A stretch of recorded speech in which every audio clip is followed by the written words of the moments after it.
know. The contentious Frost change. Now, I'll probably pop this up on screen as well and show what they revealed at the last Six Invitational, because I actually had forgotten kind of the basis of the rework when I wrote this dot point. But essentially at SI, they revealed that Frost would be getting a rework. If you get trapped in one, you can self-revive. You can then move around the map. I think it prevented you from sprinting, and it also left a blood trail behind. So the intention being that defenders could still sort of have an ability to trace you, and there was a downside to getting caught in the mat, even if you are able to self-revive. Now, I guess infamously, that was probably the only change I have ever heard at a Six Invitational panel get booed. The crowd literally booed at this change. And I think rightly so. The change kind of felt a little bit out of touch and a little bit unnecessary. And I think it was probably a remnant of when Frost was really good back in the day. And that's probably when, obviously, that started being changed. Reworks don't happen overnight. I'm sure they take a lot of time to develop. So it was a remnant of that.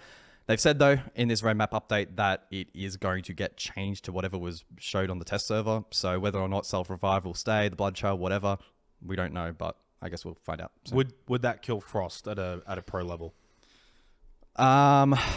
Is Frost even alive at a pro level at the moment? No, not necessarily. And that's the thing. So does therefore Frost really need the changes? No, absolutely not. It already has counterplay, especially if you place them at Windows. I mean, the change wasn't for pro play, let's be real. It was for casual play because, and I mean, even at rank play, I mean, there was this stat a while ago. I don't know how time relevant it would be now. This was years ago, where Frost was, her traps themselves actually performed the best at higher ranks. Because people really literally were that careless and thoughtless that those traps would even be placed in particular spots or whatever. So maybe that was also a reason for the change. I don't know the data driving it, but I'm sort of keen to see what that change ends up being. All right. Well, we won't probably spend too much time on that because, completely honest, we don't even know if it's going to come to fruition in the first place anyway.